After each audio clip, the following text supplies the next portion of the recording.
Hello, everyone, and welcome to Self-Inquiry. Today, it was a little different. It was just full of questions. I hope you enjoy it, and welcome to the work and Q&As. And I invite you not to miss us live every Monday, Tuesday, and Wednesday, 9 a.m. Pacific time.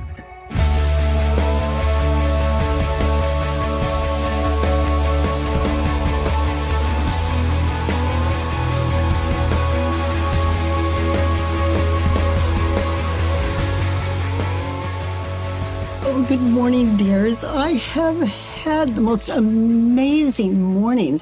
I'm running very late on my way to see you, and I grab my thermos full of hot boiling water so I can drink water as I'm talking, because I talk and drink water to support my talk. And my thermos is open, and I'm carrying it and spilling this hot water all the way, through the kitchen, up the hallway, and I notice, because it kind of splashes on my ankle, and I notice, and I mean, what a wonderful morning. Oh, life shows me, and as I get this rag and start cleaning the floor, not cleaning it, but just getting the water up. It's like rapture. It glows. There's no sunlight in the house, but the sunlight's hitting it, just from the window in the other room. It's magical. It's magical. The opportunities that we're gifted. But it's supposed to be something great. It was. Exciting. It's difficult to share. If you ask me, how was my morning? Magical. I've got a job, and it's always in front of me. And I never know what it is, but it's supplied by my thermos and my morning walk. Oh, okay, enough about the gift of life. What's going on? Fernanda, honey, you have a question? Those of you new to the work today, just understand, I just can't help it. And in this community, we identify the cause of our suffering, and the practice is how to end it. Self-inquiry. So, Fernanda. Hey, Katie. So nice to be here. Nice to see you too, sweetie. Yeah, I've been doing the work for a time now, but I always kind of come across the same sort of pattern myself when I'm doing it, and I don't want it to stop me from doing the work. So I wrote my question. Mm-hmm. Yeah, often when I question my thoughts, I end up seeing how I contribute to the situation or how my pain is related to my thinking. But I also realize that I tend to overanalyze myself and take responsibility for everything. Mm-hmm. And I'm afraid that without meaning to, I might be using the word to justify other people's behavior or to disconnect from my own needs. Yeah. Those living turnarounds. That's how I live my life. I fill in the worksheet. I question my thoughts that I have moved from head to paper there, the thoughts that come from me that I wrote about a specific situation, time and place. And I stay with those questions. And if my mind starts to analyze, I just thank my ego for sharing and come back to that time and place and question the thoughts that came from my head, the ones I moved from my head to paper on that worksheet. And for me, self-inquiry is not about a discussion with myself. Mm-hmm. It's not about improving me or anything. It's about questioning those thoughts that I move from my head to paper that would cause me to have an internal or an external quarrel with anyone, whether those are people in my life or people in the news. My thoughts about the people in the world and in my life. So I'm not into understanding anything that is not a response as a result of answering the question without self-judgment. Mm-hmm. I can give, for example, something that happens to me is something happens. Something triggers me. I get angry. I get frustrated. I don't know. Then I kind of withdraw in that moment. And then I'm like, okay, I'll do the work on this.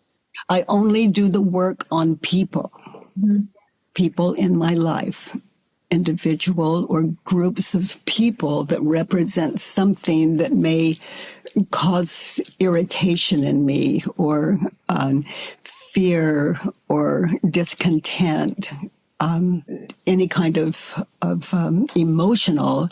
It's like an alarm clock that wakes me up. What am I thinking and believing about that person or those people?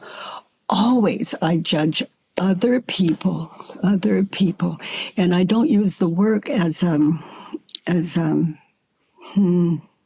it's like I don't determine what goes in onto the worksheet. I judge people only, and I move it from my head to paper as I look at 1 through 6, without trying to alter or outsmart it or have a better mousetrap for it. You know, I just, oh, look at that smile on your face. You know what I'm talking about. It's so fun, anything less than that, get a Ouija board, you know? Oh, Fernando, honey, it's so good to see you in that smile, and you beautiful one. Thank you.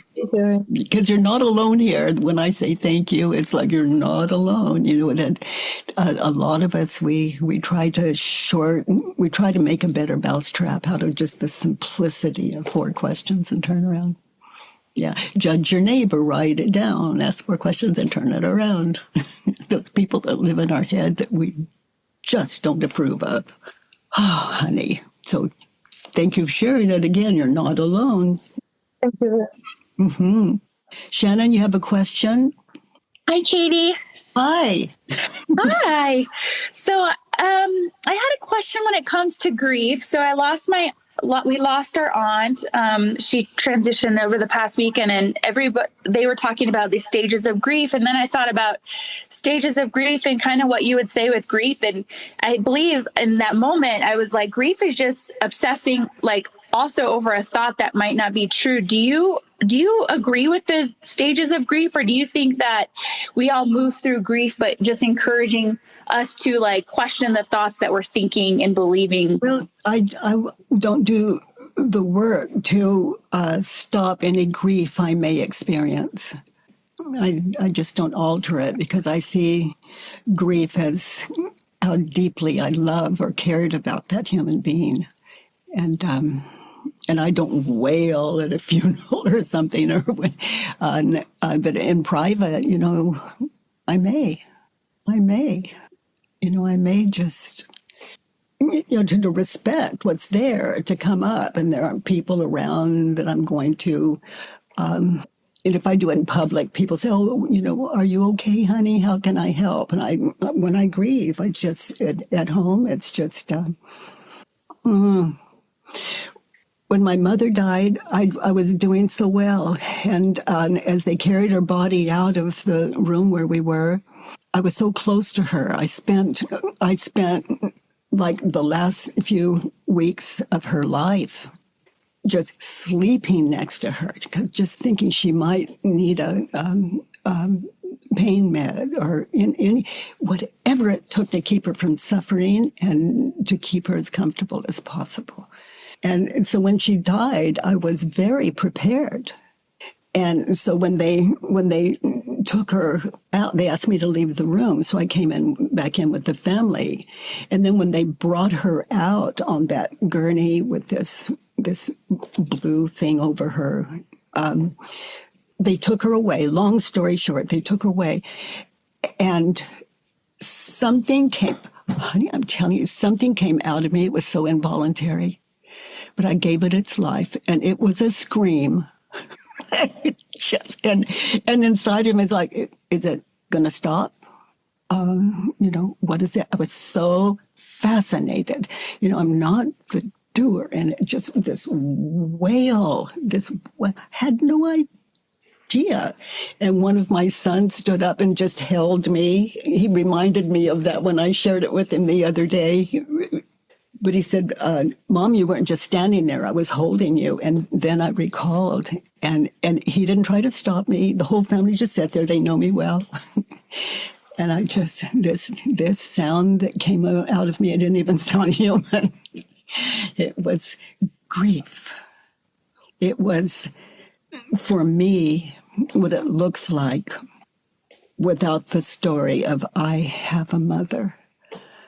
Yeah. And it was very clear that I did. She was living inside of me, but there was something that just left. But if I were in the practice of holding back grief, I couldn't possibly share this experience of what grief can look like if we honor it. And it wasn't inappropriate because it was just, family there. They understand my freedom and expect anything. But I don't do anything that would harm them, to my mind. And and they just think, oh, that's Aunt Katie. Oh, that's Grandma. Oh, that's my mom. That's, they're all in there. And just, but grief is a gift. It's like an exorcism. It's like all that love and all of it. And it's what it sounds like. It's what it looks like. And it's one way.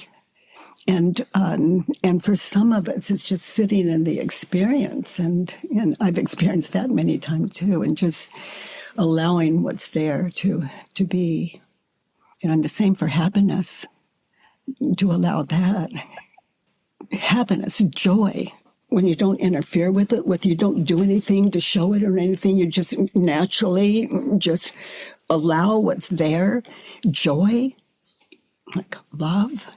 It will kill anything unlike itself. And that's our birthright. So grieving, and laughter, I'm for it. It's nothing that I invite until it starts to happen. Then I'm a living invitation. But it's nothing that I go out of my way to promote. Thank you, Katie. Yeah, honey, I hope that's helpful. It was, yes. Oh my gosh. Oh, this life, and it's just like this gorgeous light catching the water on the floor this morning, and the eagle says, "Oh, you're going to be late." I've got like 2 minutes to sit down here, and there's time for everything. Time for everything. I love that. And I love when things like that happen. I was cooking eggs yesterday and one of them splattered on the ground, and I thought it was just so fascinating. And when those things happen, it's just like, wow, like the beauty of it. And a normal reaction might be otherwise, but all I could feel was just overwhelming joy for the egg and the beauty of the color on the floor. And you've really helped me realize that, Katie. You've really helped me to see beauty everywhere. Oh, yeah, I think I couldn't say it better than you do.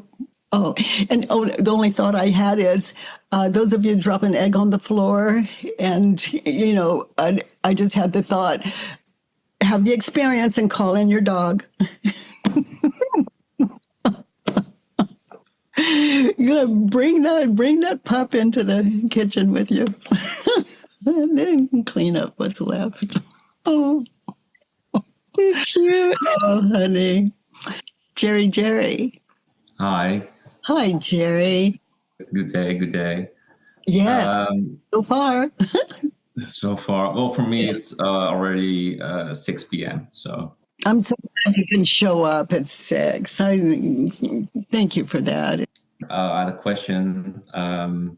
I feel quite ashamed of something I did, and I'm afraid to tell people that I did it because I feel like if I'm going to tell them this, then it might hurt them. Yeah, well, I haven't heard a reason to tell them. Right. I haven't heard from you a reason to tell them. Right. And if I still feel ashamed, like, how can I deal with that? If there's something you said or did, you can admit it, apologize, start over. And that's hard. If it's something you said or did that affected another human being in a way that causes guilt in you, then, admit it, apologize, start over, and don't expect them to accept your apology. Yeah, no, definitely. This is for you. Right. I mean, what else can we do? And if it costs them something, then we give back what it costs them to the best of our ability, or find a way to make it right. Right. Yeah, it's all about living in peace. I hurt someone, and I'm meditating and I'm getting rid of all of that. No, it's still in me. This is Earth School, and until we make it right, we live a life of guilt. And it's just so simple to have the courage to admit it and not expect them to receive it. No, exactly. Admit it, make it right where we can, and start over. Right. It's the thing is that I'm also a bit afraid that I will, like, they are not waiting for my apology or something. Like, maybe I disturb them by saying, like, oh, remember when this happened? I'm sorry for that. No, I leave it to you. But like, it might be something like texting or emailing that person or whatever, calling them and say, remember when I said, or remember where I did, whatever that was, that's kind of haunted me. And I'm sorry for that. And I wanted you to know it. Yeah, that's a good one. I need some courage for that as well. Yeah, because what I wouldn't say it if I didn't mean it. Like, how can I make it right? And it doesn't mean I have to do those things, but whatever it takes to make it right, because I'm the one I live with. I'm the one I go to sleep with, wake up with. I'm the one that I have breakfast with. I'm clean and house. Yeah. Keeping my house clean, my internal. Yeah, I guess I also want to, like, kind of defend myself, but probably not the right way to do it. So yeah. Oh boy! If you make sure you're ready to make sure you're prepared to do it before, if there's anything in you that wants to defend your position at the time, just notice it, and that is something you may not want to share when you're apologizing. Yeah, right. I guess it also counts for, like, saying, like, oh yeah, I did this, but you also kind of did that to me. Oh boy, that's true. That's a bridge too far. Yeah. Yeah, you're right. That becomes about them, not you making amends. It becomes about them and their part. Just stay on yours. And right. And then whatever they come back with, just have an open mind and listen, because that is a debt. Yeah. They may offer up that a way of also making it right, just to listen to their side without interruption or offense. You've maybe heard me say defense is the first act of war. And it doesn't mean sitting down and taking it and being a doormat. It takes strength. I get it. Okay. Thank you, honey. And thank you for staying up. Yeah. No problem. Oh, okay, thank you. Elena, you have a question? Hi, Katie. Hey. I was sitting and now it's like I've forgotten what I wanted to ask. Oh, isn't that, everyone wants peace. And when they get it, it's like the ego fills it with, oh, I forgot. Oh, I can't remember all of that, rather than just waiting for it to return if it wants to. Yeah. A while ago, I spoke to you and I had to make dinner for my son. And I said, I have to go because I have to make dinner.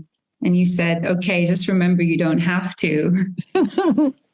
With me for like 6 months. It's like, I don't have to. And doing the work, what's come up is this sense that my one of the things was my son is a burden, and then my life is a burden, right? Like the deep belief. Mm-hmm. So that relates to my question, this belief when I saw that this belief in me that life is a burden, and then what you say, life is a gift. This has been more and more in my experience. My experience is that the immovable is before the I am. Like you speak of the I kind of arises and it, right? But that it creates its world, right? That's what you... Identification, I, this that I believe me to be, no more, no less. Yeah. So when you speak of the immovable, it's like that which is sort of witnessing the I am then. The immovable, often referred to as the heart, using that as a symbol. Anything that would override that, for me, I move from my head to paper and allow my heart to live its life, just keeping it. My heart, my mind, my life, my I, here in this gift, Yeah.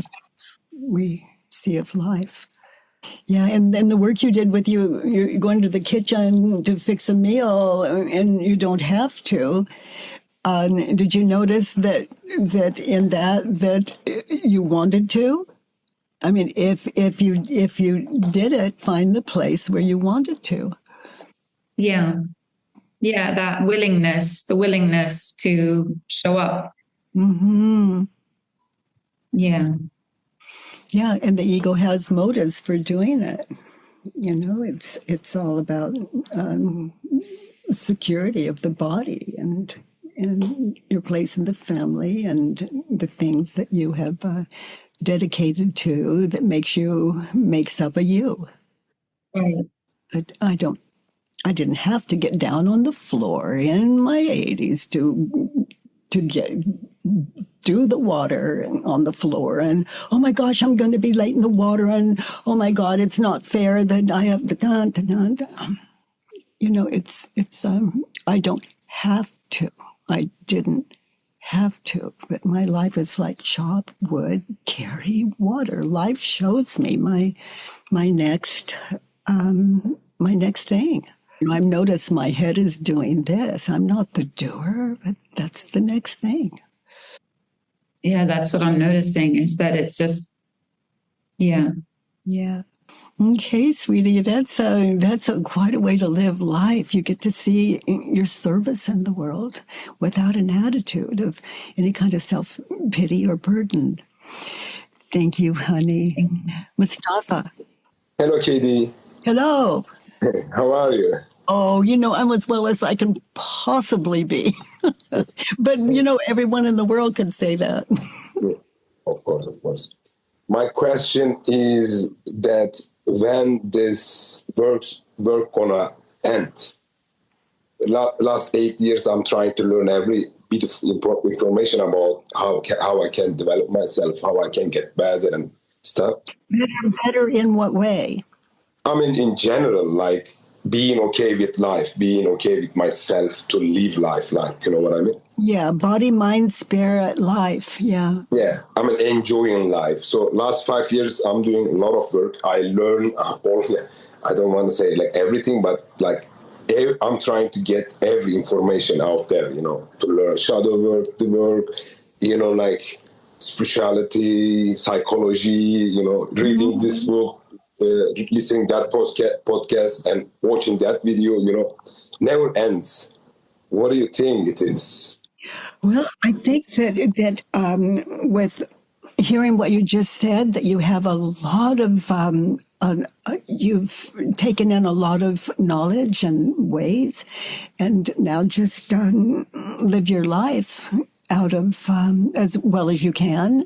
And in my world, whatever I'm thinking and believing that would keep me from that, I could move from my head to paper and question.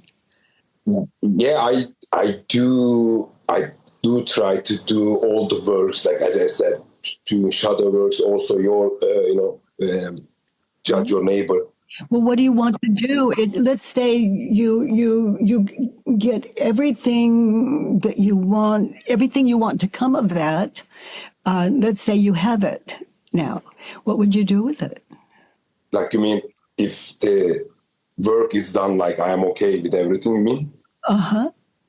I don't know. Is that your goal, to be okay with everything? It's like, say, I don't even work, to just have fun a little bit and then learning some stuff and doing some work, like I don't really engage in life. I'm not trying to thrive. I'm just trying to survive. Oh, honey. Oh, sweetie. Yeah. Gosh, my first thought is, I love you found this community, and I love what I hear of the work you're doing, and what I love about the work is the wants, needs, and shoulds.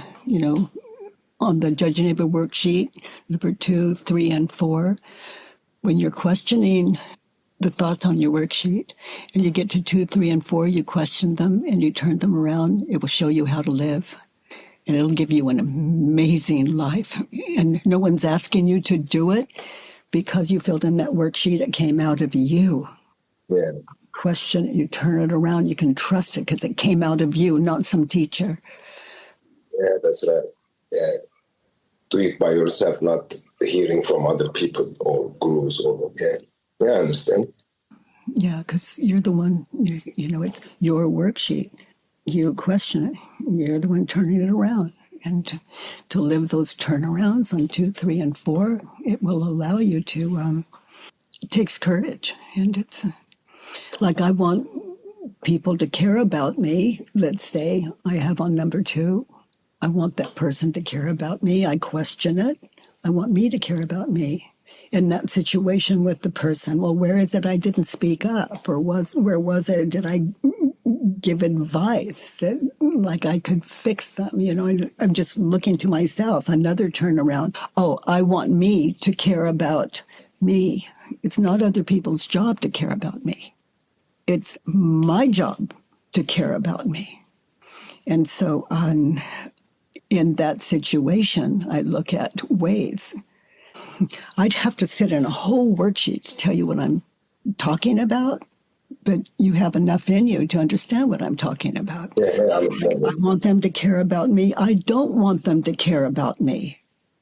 Well, meditate in that. I don't want that person to care about me. That could be true. But to ponder the people we want love and respect from in our circle of acquaintances, let's say, do I want that? It gives me opportunity to challenge the ego. I want to be in with those people. I want to be with those people like that. And I question it. I turn around. I don't want to be with those people. Oh boy, has that given me some emotional sobriety. Yeah. Okay.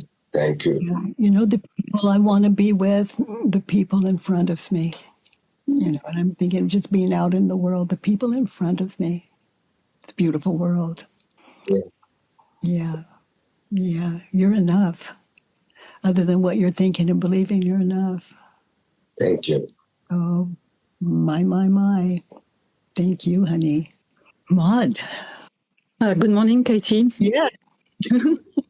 I'm very happy to talk to you and to be part of your community. This community, I mean, what can you say? It's just amazing.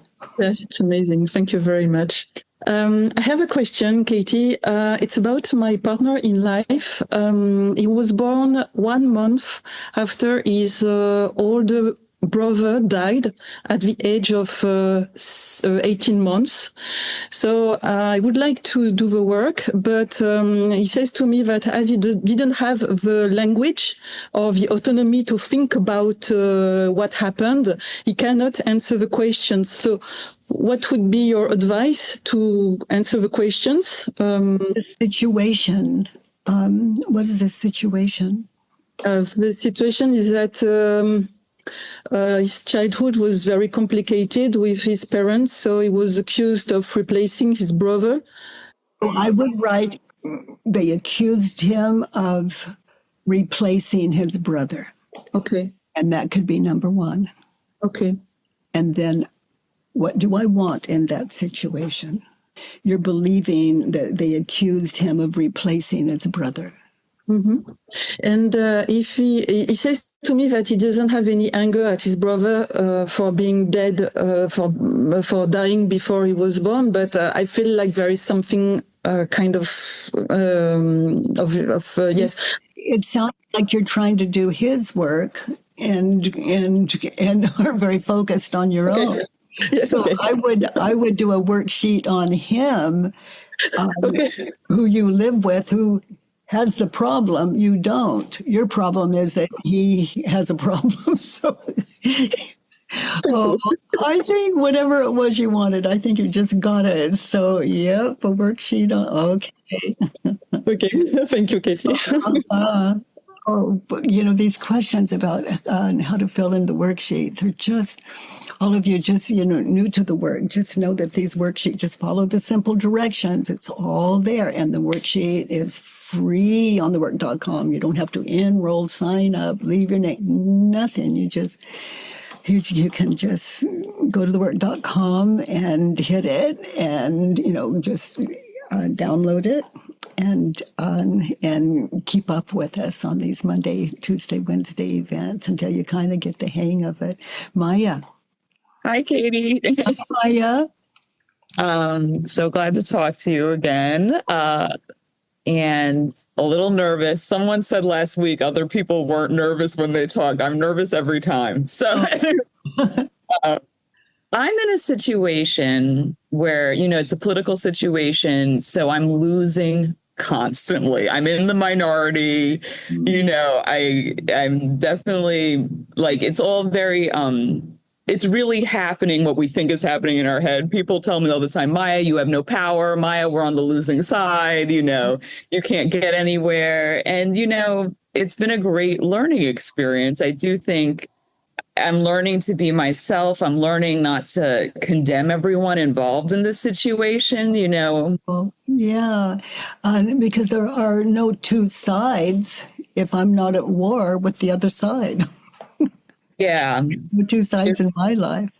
Yeah, it's a very deep thing. And I even realized, and there's a question, but, the big enemy, all of a sudden, I just realized I was like, I'm almost maybe even as bad as they are. I think about them all the time. I was like, anyway, my question for you, though, is I was curious, what is your experience in a situation like this? Because you were talking about it a day or so ago, winning and losing. And every time you go in, you're not getting what you want at all, right? And you have to I try to keep polite, but do you experience it as losing? Being at war with someone, trying to convince them that I'm right and they're wrong and show them the error of their ways, and it just, that kind of thing is, I'd rather be a student and listen and let them grow me. And I come to see that there are no new stressful thoughts. They're all recycled. It's just the ego to get our attention, to stay identified as this body. No war is, we want peace. I have it if I'm not at war with the other, but it doesn't stop me from voting as long as I have the power, to expressing my, what I'm feeling and experiencing.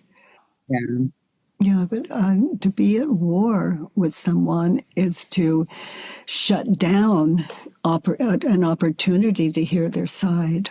Yeah. And I have this thing I like to share. If I believed what they believed, how could I not do the same? So, I question my own thoughts. I don't expect people to question theirs, and live a life of understanding. And any kind of fear, sweetheart, belongs on paper. I would fill out a worksheet as though that event I am fearing it's actually happening. Mm. Like in real time, that fear, that situation I imagine is terrible that I'm going to find myself in, and do the worksheet from there, from that position, as though it were happening. Okay. Anything we do, it's all imagination anyway. Those of you new to the work, I'm not saying that life doesn't happen. And it's, here in Earth School, it's, there's you and me and them and they and the world. And it's a privilege to be imagined here with you. Okay. And all people I love. Yeah, which would the human race. If someone wants to kill me, I understand why they would. But I'd like to hear their reason before they do, just to witness how they see me. Yeah. I'm kind of getting it. Like, I'm seeing I have a history of bringing a lot more emotion and anger than I realize to situations. That's almost what I'm seeing in all of this. Like, I get very upset and then I just override them completely. Mm. And it's very, sometimes I think other people don't even see it like I do. I can get everyone to go, "You're right, Maya," like. And we love that when they say, "Oh, you're right, you're right." It's a yay. Like it's a win, but how is it inside of us? That's the thing. Right. Got it. A beautiful thing when you're in a discussion where someone wants to win, you're into winning and losing, and you want to argue it. I'm not saying in every situation, but often a great gift is to let them be right. Mm. Let them be right. It's a great want for the human race to be right. Yeah, the ego, who am I if I'm not right? Who am I? What am I? So they're lost in the question, who am I? Well, there it is in your face. Yeah. No, I've seen in myself at times I would rather be right, look right, even if I know it's not good for everyone, which is shocking, like shocking to realize. Yeah, like that's how much, that I'm willing to, all the things that I thought bad people did, Yeah. Like, oops. Yeah. Oh, honey, thank you. Thank you, Maya. What a world, this world of self-inquiry. Oh, Venetia. Hi, Cody. Hi. Thank you so much. I'm new to your work. Welcome to this community. We're capable of anything here and everything, and we all grow one to the other. And thank you. So welcome here. Thank you. So my question is around sickness and how to deal with sickness. Mm-hmm. I recently got diagnosed with breast cancer. Oh, sweetie.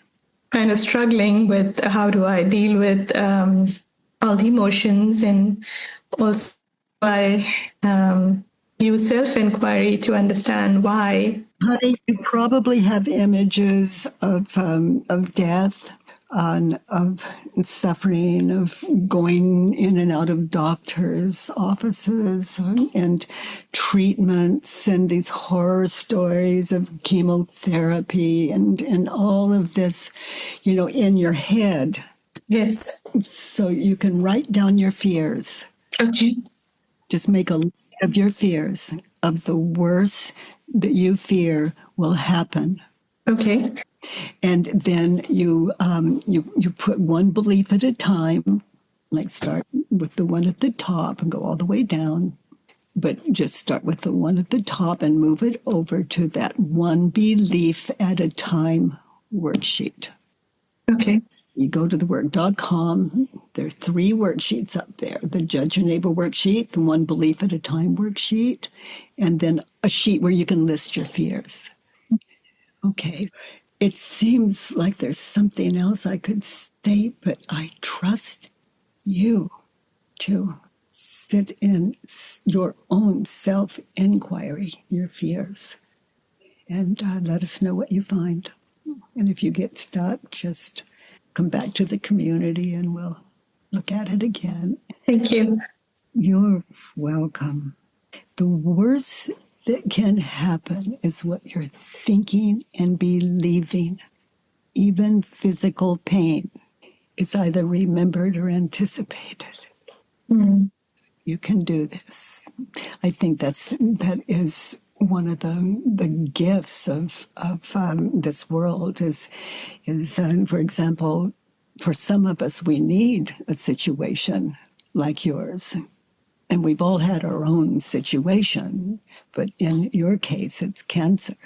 And to list your fears, and each one of them, they deserve the respect of you taking all 4 questions and turnarounds to one fear at a time, and expect nothing other than your authentic self, not to manipulate, but to seriously ponder.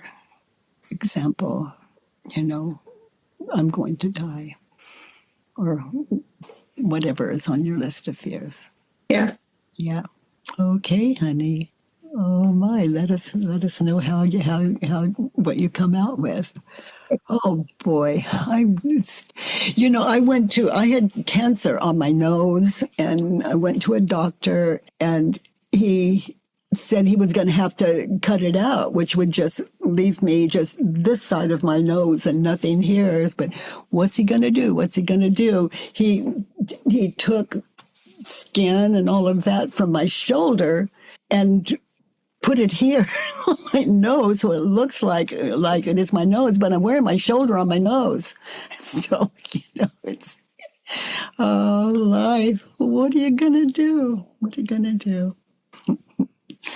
Life is a blessing. Other than what we're thinking and believing about life, it's a gift. Miriam. Hi, Katie. So nice to speak to you, and thanks for the call. Oh, yes, honey. Thank you for popping in.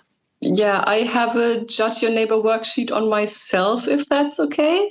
Well, actually, if you rewrite it and come back Monday, rewrite a worksheet, but not on yourself. If you want to know about yourself, all of our tendencies, you're not alone, sweetie. You didn't do it wrong, but it's just our tendency is to judge ourselves. But what I'm thinking and believing makes up myself. That's the composite of myself.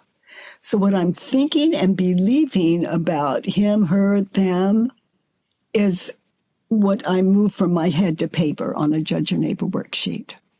Because the ego, if I judge myself, it's my ego judging my ego. Yeah. We're so invested, but let's hear your number one. And, it's, we can get a lot out of it, but oh boy, judging other people, when we question it and turn it around, it's all about me, It's never about the person. Oh. So write a worksheet on someone else. Yeah, I think if I'm judging somebody else, I would say that I'm really angry with my mom for passing on her family trauma onto me. So she passed on the family trauma. She passed it on to you. Is it true? Yeah. Okay. And notice how you treat your mother and how you treat yourself when you think the thought. Yeah. She passed on the family trauma to me. Yeah. I mean, at the moment, I'm not talking to her anymore because I really feel too hurt. So you don't talk to her. What else? How do you react? You don't talk to her. Yeah, I think what's happening is that thought makes me also really depressed. Yeah, because I mean, it's not a great feeling, to feel like I'm the bearer of this family trauma. I think it makes me actually feel like a victim, and then I behave like a victim. Yeah. Notice. Yeah, I would say kind of. Also, I wasn't expect, I think it would have been easier to just do it on myself rather than my mom. I didn't expect that, but I'm like, okay, I will go with the flow. Yeah, I think it makes me feel quite helpless, because if I got this passed on, then there's kind of nothing really I can do, and I don't feel like I can get out of it. Now notice your life. Who would you be without the thought, my mother passed on this family trauma to me? Who would you be without that thought? I think I would have a beautiful life because actually, I mean, right now I'm not talking to my family, but my life improved, because I was able to set some boundaries and be like, okay, this is what I'm willing to tolerate as treatment, and this is what I'm not tolerating, and like that actually felt like a healthy decision. Who are you without the thought she passed on this family trauma to me? I think I would be very proud of myself, because I'm like... Well, no, because just who are you? Just imagine your life without that thought. I would be free to decide, okay, do I just want to keep kind of my life as it is right now? Do I want to get back in touch with my family? But I wouldn't feel this, it would be from a place of, it's my decision. I think I would be pretty free because at the end of the day, my life is actually really nice. Like I have a job I love. I have friends that really like me. Honey, listen to you. Yeah. You're onto something beautiful. Yeah. My mother passed on this family trauma to me. So slow down. Yeah. Self-inquiry is an exercise in stillness. Yeah. Let's find an opposite. Try this on. My mother passed on the family trauma to me, turned around. I passed on the family trauma to me or to her? Trauma to me. So I passed on the family trauma to me. Yeah, whatever your mother was saying and doing, you believed the thoughts. Look at the thoughts you were thinking and believing. Yeah. I mean, I guess it's true I passed it on to me because, for example, there's also cases in my family of estrangement in other, like in earlier generations. So I'm like, okay, I'm definitely passing on that part to me. Okay, so that's one. Yeah. If you find one, you can find two. I passed on the family trauma to me. Your mother said things. Who believed it? Me.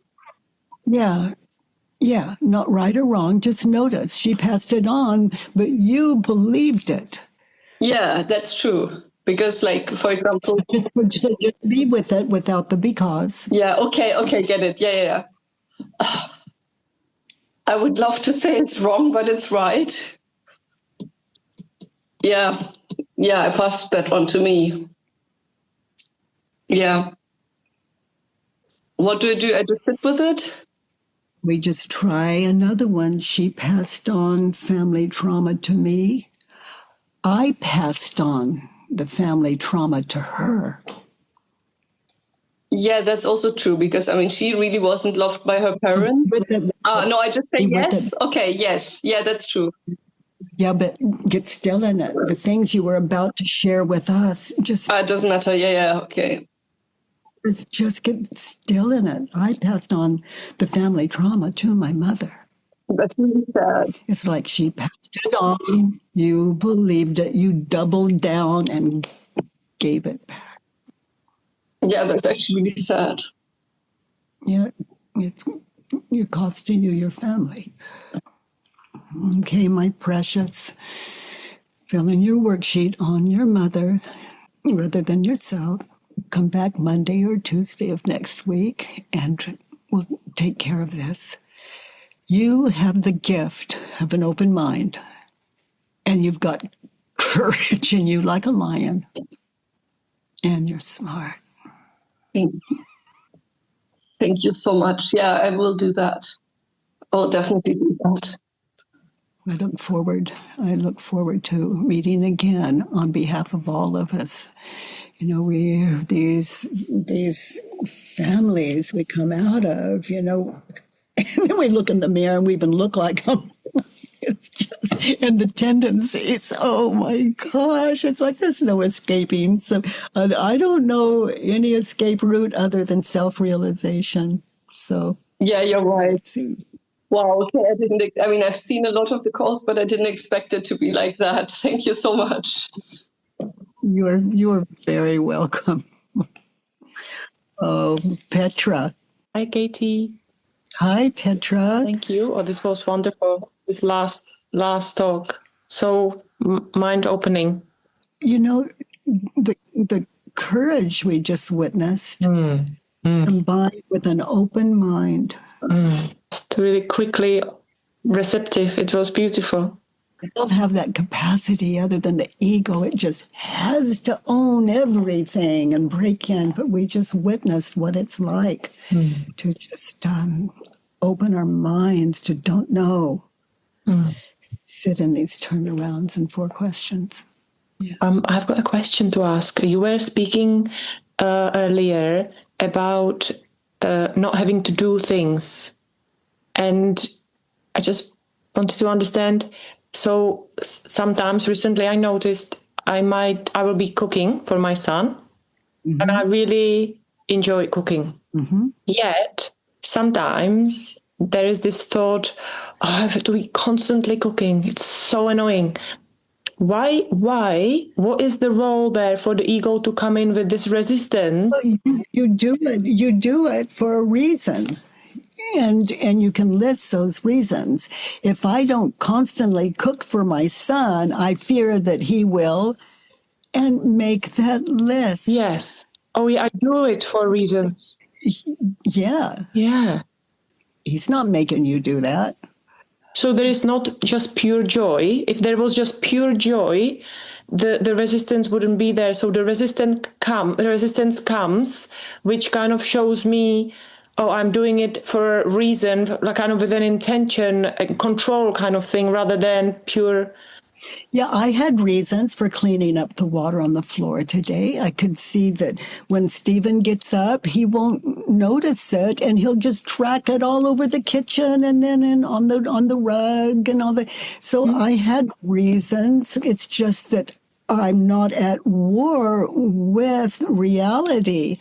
It's like I didn't have to do it. It's like I had reasons, so I did it for me.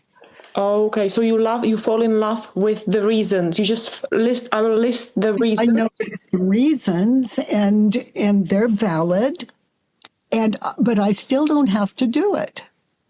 I saw the water when he wakes up. He should see the water, and he should wait until I'm offline. He shouldn't step in all this stuff in my head. No, it's just... Why would I leave it to him? He may not even see the water. I already said that. It's like I'm reasonable.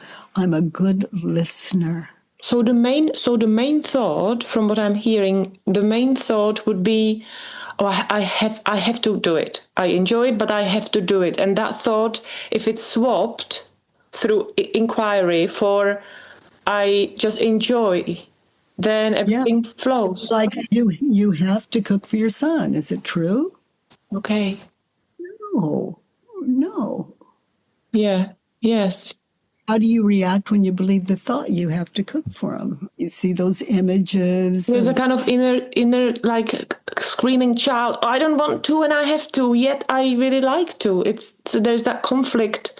And you also see how you react when you leave the thought, I have to cook for my son. You see what he's going to say and do, and see you as a terrible mother, and you don't really love him anymore. Or, you cook for his dad, but not for him. I mean, just all the stuff that's pertinent to your world. I have no idea what that is, but all those reasons. And so cooking for our son just becomes a burden, but it's a state of mind. And when we get honest about it, I don't have to do it. Oh my gosh, there's a world there I described earlier about water magic and cleaning the floor magic. And and I call it magic because it's a magical opportunity and experience I don't want to miss. Life shows me that. Okay. Thank you so much. You're welcome. Okay, dears. So thank you for our time together today. And if you're not loving what is, go to the website, download the worksheets, and see you Monday. And thank you for keeping us alive with your contributions.